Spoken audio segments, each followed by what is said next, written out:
Hello everyone, I'm Brian. Today we're reacting to What If Today Was Your Last Day? A story of a monk and an abbot, Sadhguru. So, I was literally thinking about this for about 5 to 10 minutes. And the first thought that came to my mind was, is this like the end of the world last day? Are worlds colliding and ours gonna explode? That was literally the first thing I thought. It's like, why is it the last day? And then I thought, it's like, well, maybe it's not that. Maybe it's just your time to go. The world is as is, and it's your time to go. That seems a bit more practical. And so I thought about it that way. I thought about it for a little bit. I just don't know what I would do. I guess I'd make sure I say my goodbyes. Pop out one last video. I would just to say, well, this is it. The end of this channel. Um, I guess that's it for that. Like, I guess just say your goodbyes. If you know today's your last day, you might as well just say your goodbyes. I don't know if that's what would actually happen for me, but it's very difficult for me to imagine that. I think I have thought about it a few times. Like if you're on your deathbed, well, you can't exactly do much. You know, you're just bedbound. I can accept that. Imagine if you are the way you are right now, and just tomorrow you will just never wake up. Well, and then in that case, if you're able-bodied, then what would you do? I guess just say my goodbyes. At least you know, and you can prepare for it and say your goodbyes. That's the only thing I can think of. And if y'all thought about that, like, okay, what if today is your last day? Again, the world as is, and you're just not gonna wake up tomorrow. You have 24 hours. What would you do? Let's go and get started. There was an abbot, his name was Anastasius. He had a holy book, a combo of Old and New Testament, in a fine parchment, nice book, a well-made book. It meant a lot to him, and every day he used it as a part of his prayer and as part of his spiritual life. One day a monk came into his room and he saw this fine book, and when the abbot was not there, he just picked it up and he left. And he wanted to sell this book, so he went to a place where you can pawn things. So he went there and he said, "See, this is a fine book, I want to sell this." And in those days, he said, "For 18 pence, I'm willing to sell this book." The man looked at the book, he said, "Okay, it's a fine book, but I want to check it out. You come tomorrow, I will tell you whether I can pay 18 or not." I said, "Okay." So the man took the book to Anastasius and asked, "Father, somebody brought this book to me. How much do you think I can pay for this?" He's asking 18. Anastasius looked at this book. It was his own book. He said, "For 18 it's a bargain. It would cost much more." The man said, "Thank you, father," and took the book and went away. Then the next day, the monk came to collect the money. So the shopkeeper said, "Yes, I am willing to pay 18 to you. I actually consulted Father Anastasius, and he told me I can pay 18. The monk just froze. "Well, what, you asked Father Anastasius?" I said, "Yes." "What else did he say?" He said, "He just said it's a fine book, I can pay 18. Nothing else, nothing at all." Then the monk said, "I don't think I want to sell the book. You give it to me." He took it and went back to the abbot. And he said, "I took this book, and even though it came to you, you didn't say anything, you would have just held it, it's yours." He said, "Don't you worry, my son, it's my gift to you, you take it. You take it and go. It looks like you need it more than me. I need it, and I can always get another copy, but it looks like for you it's very precious, you take it." Now he just broke down, and he lived and served him for the rest of his life. why I'm saying this is, this will come to you only when you know you could die today. You could die today or you could die tomorrow. Then you will not struggle and haggle with everything. You're willing to let go of things. Mm. When you believe you're going to be here forever, you go on accumulating and struggling with these things. It is because of this, people, you have enough clothes for 3 lifetimes, enough shoes for 6 lifetimes. Yes, isn't it so? So you decided you're going to come back 6 times over, at least to wear the shoes out. At least the shoes shouldn't go waste, isn't it? Most people think, generally in the world, they believe that if they die in their sleep, it's wonderful. What a horrible desire. You want to die unaware? Because you're so scared, you think dying in sleep is better than dying awake? I want you to die fully awake. Well, I think the reason why people say that is usually, I guess there's the saying that, what do you call it? It's blissful. Man, why can't I think of the saying? I kind of know it. It's blissful ignorance. That's not the right word, but it's close enough. Ignorance is bliss. There we go. So when you're dying in your sleep, you don't know. So ignorance is bliss. And I think most people, when they think about dying, it's usually kind of bad, like painful. So to go in your sleep is usually not painful. That's the assumption anyway. I believe that when people say, "Hope I die in my sleep," it's because usually it's peaceful and you don't know it. Ignorance is bliss, and that it's hopefully peaceful and not painful. This whole process of how to die,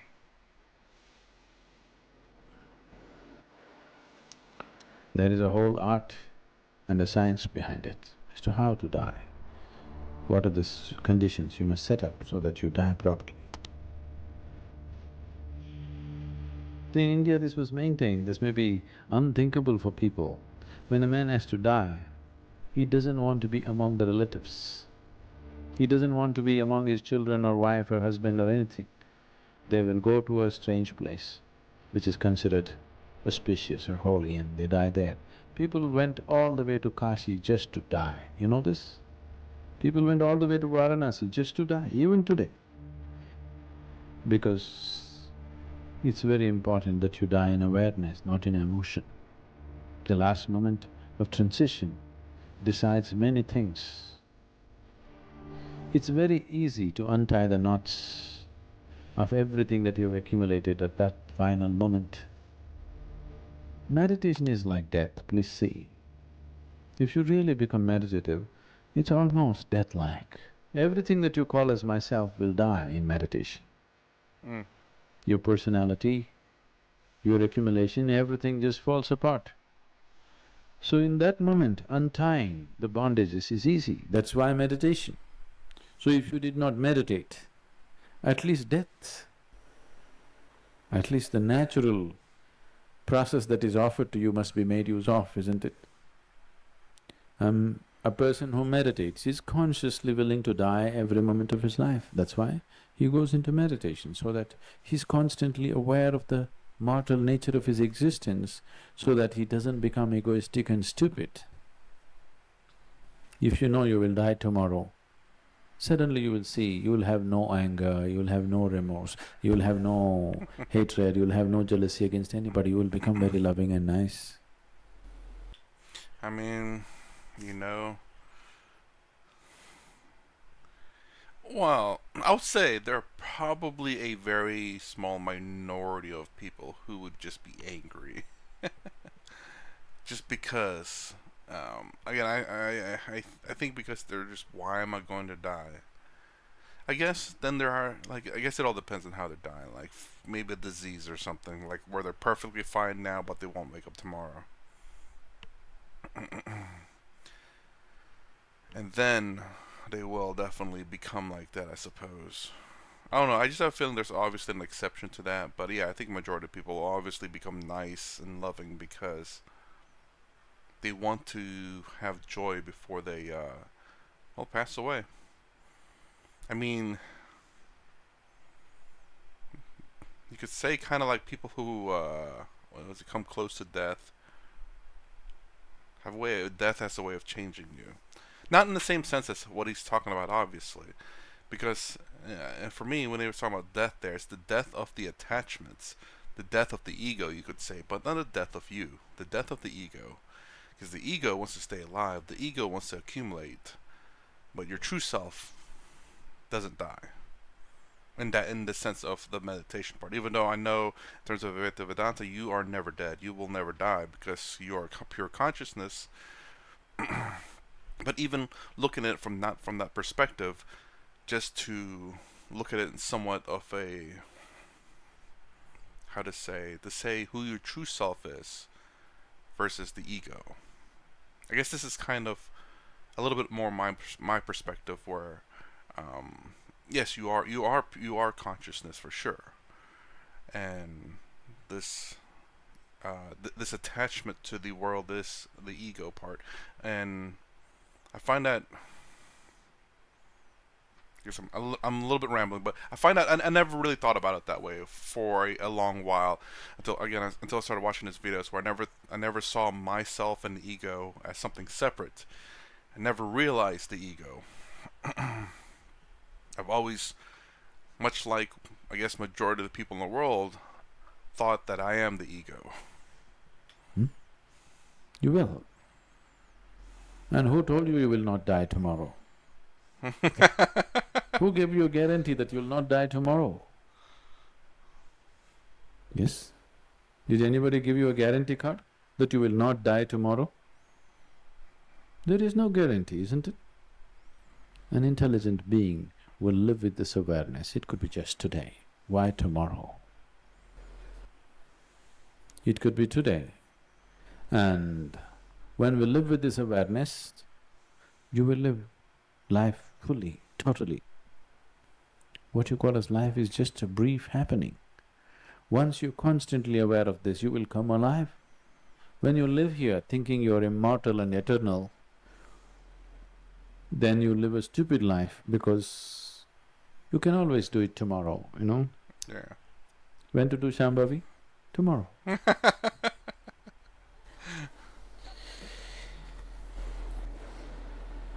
When people are constantly aware of death, those who become meditative become less and less reactive, because consciousness means that you are aware of all the nature of life itself. When you're aware of the nature of life, you're constantly aware of death. So, moment of death is a tremendous possibility, but it's better you live well, not just aim towards dying well. You learn to live well, because if this is your last life, you better live well, isn't it?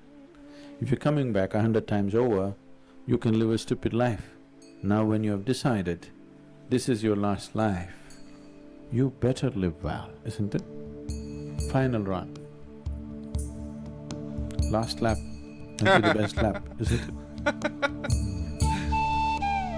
Interesting how this, in Sadhguru's, in this phrase, or at least in this speech of Sadhguru, he doesn't talk about reincarnation. He says last life. I guess he's talking to a Western crowd where they don't believe in reincarnation, but it's still a good,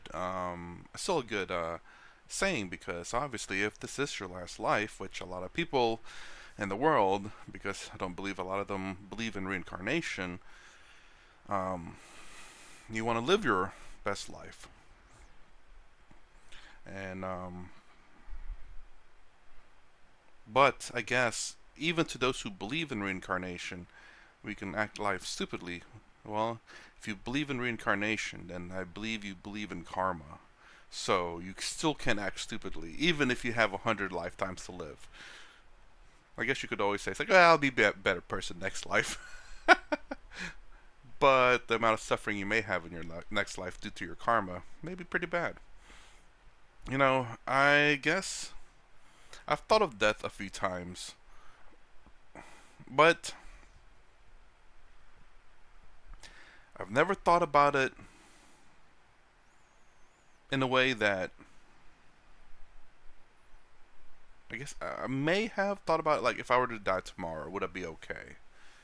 I may have thought about that once a while back, but I never thought about it again like that. It's kind of what Sadhguru was saying at the end there about how would you live your life if you were going to die tomorrow. It's not guaranteed that you'll die tomorrow. It's not guaranteed that you'll live tomorrow. But how would you live your life if you're going to die tomorrow? Obviously, you'd want to live your best life, of course. You want to enjoy life. But at the same time, you must understand that you can't quit your job. Because death is guaranteed, but maybe not tomorrow. But at the same time, when you realize what kind of person you'd be if you were going to die tomorrow, you'd care a lot less about the stupid things in life. How you act, how people act around you, and whether that mattered or not. And what I mean by that is that if someone were to bump you, and normally, let's say there's someone out there that normally gets irritated, people touch them or whatever.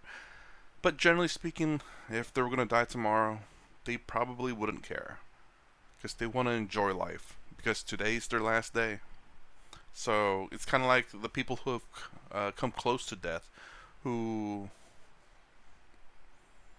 brush death or whatever, whether they went to the hospital or have died and came back, you know, they generally come out a changed person, or seen death in terms right in front of their face. They see someone die in front of them, you know, and then they have this realization that that could have been me, and they themselves don't necessarily have to experience death, but they can experience death from a different perspective. So an outside perspective versus an internal. I don't know if it's the equivalent, but it seems to be because it does change their life. You live this. A lot of people live a lot of lives, or a lot of people live and never really truly seen death. There are some, and I do believe majority of people who actually seen death, it kind of wakes them up a little bit in terms how they live their life. And this is what I mean by I don't think I thought about. I think I might have thought about death one time like that, and then I forgot.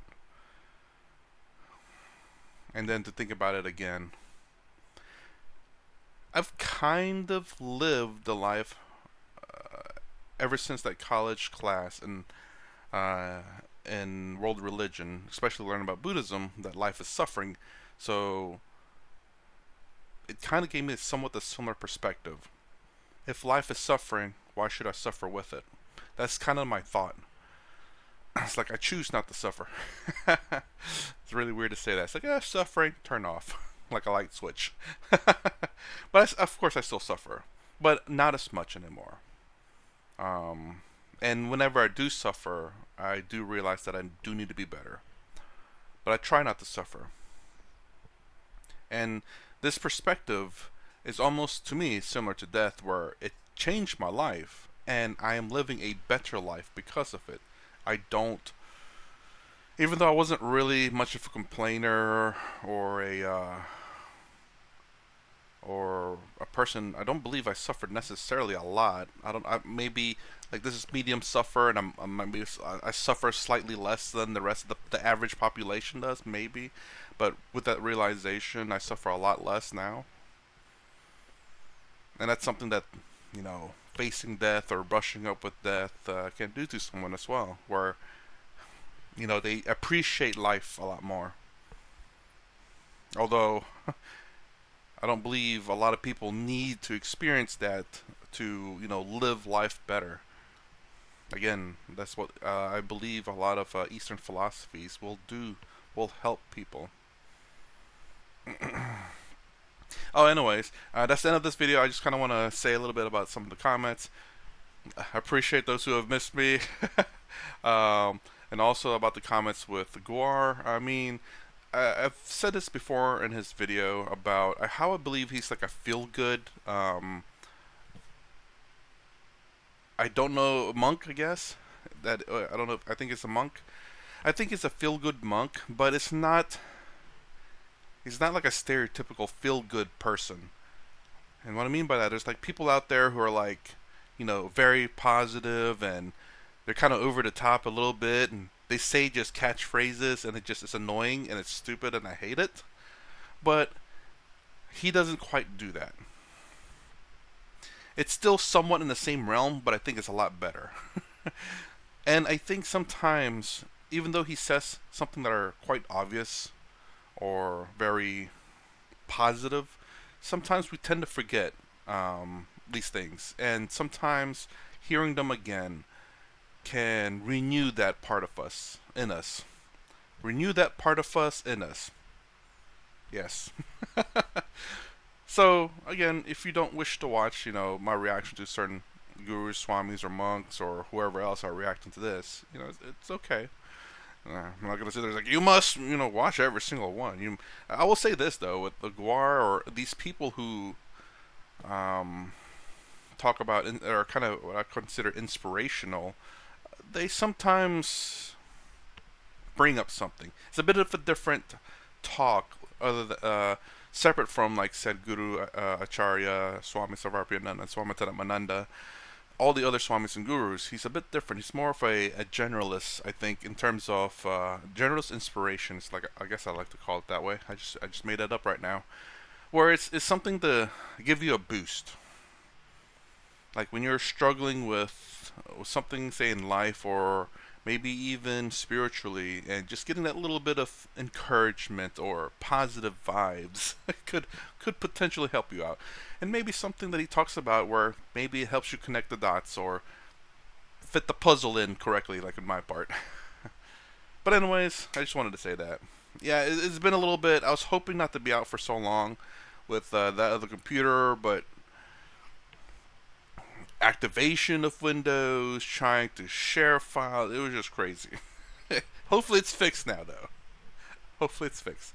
Anyway, some more action to this. If you like my content, please consider subscribing. Thumbs up, thumbs down below. Thanks for watching. I'll see you in the next vid.